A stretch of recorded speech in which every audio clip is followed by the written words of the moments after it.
ఇతర పార్టీల మద్దతుతో అధికారంలోకి వచ్చిన టీవీకే కేబినెట్ లో వారికి కూడా చోటు కల్పించింది. సంకీర్ణ ప్రభుత్వంలో ఇది కామనే. అయితే మంత్రుల ఎంపిక, శాఖల కేటాయింపులో ద్రవిడ పార్టీలకి ఊహించని షాక్ ఇచ్చారు విజయ్. ఒకే దెబ్బకి రెండు పిట్టలు అన్నట్లుగా రాష్ట్రంలోని కీలక ప్రాంతాల్లో తన పార్టీకి లైన్ క్లియర్ చేయడంతో పాటు అక్కడ పాతుకుపోయిన పాత పార్టీలకు మాస్టర్ స్ట్రోక్ ఇచ్చారు. కేబినెట్ పదవుల కేటాయింపులో మాస్టర్ స్కెచ్ వేశారు Tamil Nadu CM Vijay. Artificial intelligence శాఖ నుంచి సామాజిక న్యాయ శాఖ వరకు సీఎం విజయ్ తనదైన మార్పు చూపించారు. విజయ్ కేబినెట్ కూర్పు అన్నా డీఎంకేకు ఇటు డీఎంకేకు సవాల్గా మారింది. డీఎంకే కూటమిలోని పార్టీలను మంత్రి పదవులతో లాక్ చేశారు విజయ్. ప్రభుత్వానికి తాము బయట నుంచి మద్దతిస్తామని, మంత్రి పదవులు తీసుకునేది లేదని మొదట్లో ప్రకటించాయి ఐయుఎంఎల్, బీసీకే పార్టీలు. కానీ 2 వారాల్లోనే నిర్ణయాన్ని మార్చుకొని ఆ రెండు పార్టీలు ప్రభుత్వంలో భాగస్వామ్యం అవడం డీఎంకే జీర్ణించుకోలేకపోతోంది. రానున్న రోజుల్లో వామపక్షాలని కూడా ప్రభుత్వంలో భాగస్వామ్యం చేస్తే కూటమిలో డీఎంకే పార్టీ ఒంటరిగా మిగిలిపోయినట్లే. కూటమి ధర్మాన్ని పాటించకుండా కేబినెట్ లో చేరాయంటూ వీసీకే, ఐయుఎంఎల్ పార్టీలపై విమర్శలు సంధించారు డీఎంకే నేతలు.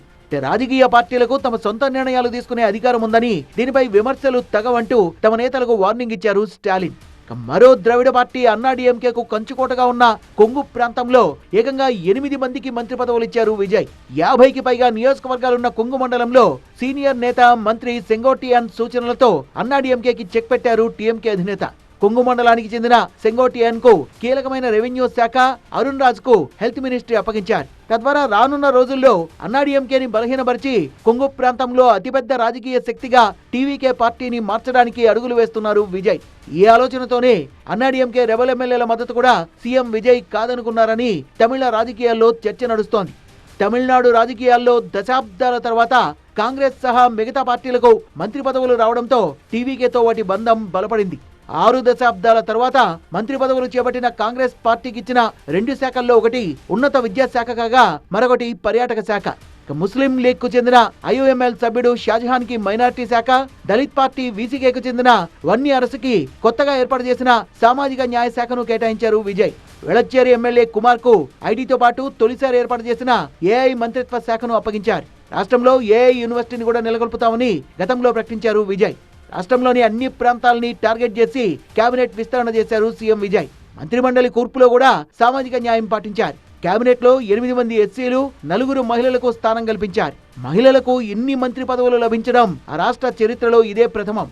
మంత్రులుగా ఎంపిక చేసిన 16 మందిపై క్రిమినల్ కేసులు గానీ, ఎఫ్ఐఆర్లు గానీ లేకపోవడం మరో హైలైట్.